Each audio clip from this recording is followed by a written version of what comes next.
ملائے حرم ایک علامہ اقبال کی نظم ہے جس میں اماموں کو، جو خاص طور پر مسجد کے امام ہوتے ہیں نا، ان کو یہ تھوڑا طنزیہ لہجے میں یہ بات بتائی جا رہی ہے، سمجھائی جا رہی ہے کہ آپ کو اللہ تعالیٰ نے ایک وہ منصب دیا ہے جس کی بنا پر آپ تمام لوگوں کی اصلاح کر سکتے ہیں۔ تو اگر اپنے اندر آپ کردار پیدا کر لیں، اپنے اندر علم پیدا کر لیں، اپنے اندر وہ جاذبیت پیدا کر لیں جس کی بنا پر لوگ آپ سے سوالات کریں، آپ کا جو کردار ہو وہ ان کے سامنے ہو، تو صرف یہ نہیں کہ آپ ان کو نماز پڑھا لیں اور اس کے بعد آپ کی چھٹی، بات ختم، بلکہ آپ کا یہ کام بھی ہے کہ آپ لوگوں کی اصلاح کریں، لوگوں کے کردار کی اصلاح کریں، اس سے پہلے آپ اپنی ساری چیزوں کی اصلاح کریں۔ تو تنزیہ لہجے میں وہ یہ فرماتے ہیں کہ عجب نہیں کہ خدا تک تیری رسائی ہو، تیری نگاہ سے پوشیدہ ہے آدمی کا مقام۔ کیونکہ اللہ تعالیٰ نے جتنی مخلوقات کو پیدا کیا ہے، تمام مخلوقات اللہ تعالیٰ کو پکارتی ہیں، پکار سکتی ہیں،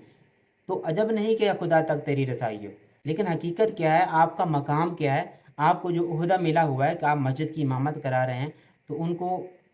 آپ واعظ بھی کر سکتے ہیں، ان کو سمجھا سکتے ہیں، ساری چیزیں آپ کے کنٹرول میں ہیں،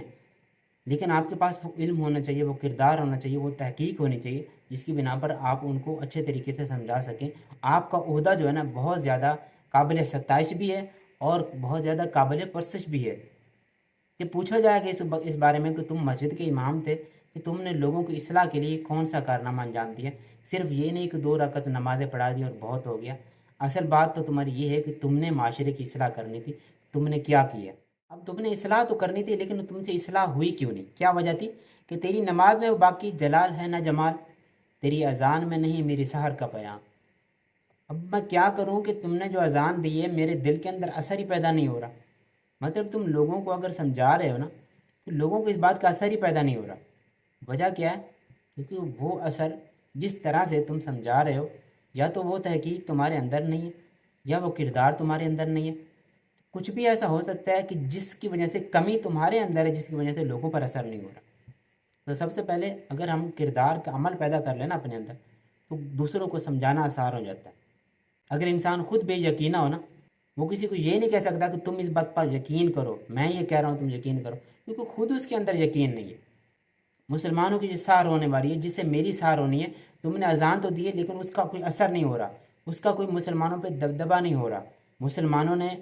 تمہاری اذان سن لی ہے لیکن کسی کے اندر روح پیدا نہیں ہو رہا کہ مجھے اللہ تعالیٰ کی طرف سے بلاوا مل رہا ہے، میں جاؤں نماز پڑھنے کے لیے، یا میں مسجد میں جاؤں، یا میں امام صاحب کے پاس جاؤں کچھ مسئلہ سمجھنے یا پوچھنے کے لیے، کیونکہ تمہارے اندر وہ کردار نہیں ہے جس کی وجہ سے اثر پیدا ہوتا ہے اور انسان دوسروں کی طرف اٹریکٹ ہو جاتا ہے یا اس کی طرف مائل ہو جاتا ہے، جو اس کی بات کا انسان اثر لیتا ہے۔